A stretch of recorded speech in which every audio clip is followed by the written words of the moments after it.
Hello বন্ধুরা, কুসুমের রান্নাঘরে সবাইকে স্বাগত। আজ আমি আপনাদের সঙ্গে শেয়ার করব কচু শাকের ভর্তার রেসিপি। যারা কচু পাতা খেতে পছন্দ করে না তারাও চেয়ে চেয়ে খাবে এইভাবে বানালে। আমি এগুলোকে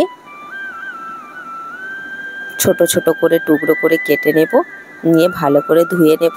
দেখুন আমি ভালো করে ধুয়ে নিয়েছি 2-3 বার জল চেঞ্জ করে। কড়া গরম হয়ে গেছে, এবারে দিয়ে দেব 1 মগ জল। ওই জলে দিয়ে দেব সামান্য হলুদের গুঁড়ো, স্বাদ মতো লবণ, অল্প একটু পেঁয়াজ কুচি, একটা কাঁচা লঙ্কা 3 ভাগ করে নিয়েছি, 6 কোয়া রসুন, 1 চামচ সরিষার তেল দিয়ে দেব।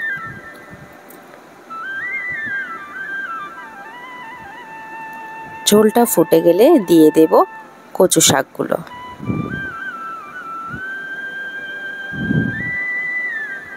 ঢাকনাটা বন্ধ করে দেব। 2 থেকে 3 মিনিট পরে আমি ঢাকনাটা খুলে কচু শাকটা একটু নেড়ে দেব। দেখুন কতটা কমে গেছে। কচু শাকের জলটা অনেকটা শুকিয়ে গেছে। এখানে দিয়ে দেব 1 চামচ কাঁচা জিরে বাটা। জিরে বাটাটা দিলে কিন্তু টেস্টটা আরও বেড়ে যায়। দিয়ে আমি ভালো করে এটা নাড়তে থাকবো।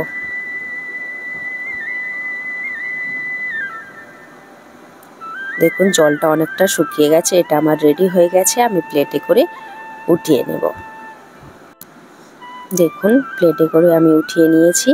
কড়াটা ধুয়ে নিয়ে আমি ওই কড়াতে দিয়ে দেব 3 চামচ সরিষার তেল। এখানে আমি একটা পেঁয়াজ কুচিয়ে নিয়েছি, সেটাকে দিয়ে দেব। পেঁয়াজটাকে হালকা করে ভেজে নেব, বেশি কড়া করে ভাজবো না, একদম হালকা করে ভাজতে হবে। 2টো শুকনো লঙ্কা দিয়ে দেব। এবার এগুলোকে আমি উঠিয়ে নেব।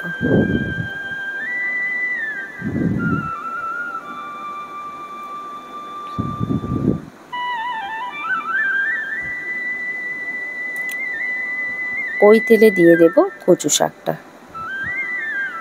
একটু তেলের সঙ্গে কচু শাকটা নেড়ে নেব।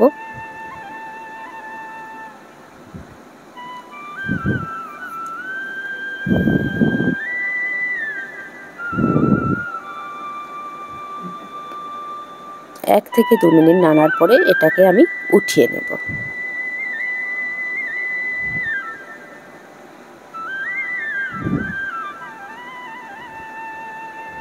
কচু শাক অনেকে ভয়ে খেতে চায় না, গালে লাগে বলে। সেই জন্য আমি এখানে পাতিলেবু ইউজ করব।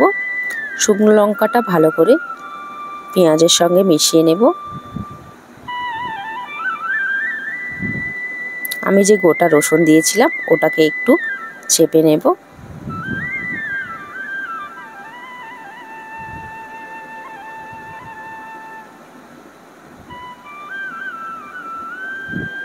অল্প একটু সরিষার তেল দিতে দেবো, কারণ ভর্তার সঙ্গে সরিষার তেল কিন্তু ভালো লাগে। আমি এইভাবে মাখিয়ে নিয়েছি। এবারে আমি পাতিলেবুর রসটা দিয়ে দেব। পাতিলেবুর রসটা দিলে কিন্তু আর গালে লাগবে না। আমি এইভাবে বানাই, খেতে কিন্তু দারুণ লাগে। আপনারাও বানিয়ে নেবেন বাড়িতে। আমার ভর্তাটা রেডি হয়ে গেছে, আমি এটা পরিবেশন করে নেব। আপনারা এইভাবে বাড়িতে বানিয়ে নেবেন, খেতে কিন্তু দারুণ লাগে। আমার আজকের রেসিপি যদি ভালো লেগে থাকে লাইক কমেন্ট শেয়ার করবেন। আমার চ্যানেলে নতুন বন্ধু হয়ে থাকলে চ্যানেলটাকে সাবস্ক্রাইব করবার অনুরোধ রইল। ভালো থাকবেন, সুস্থ থাকবেন। আবার ফিরে আসবো অন্য কোনো রেসিপি নিয়ে।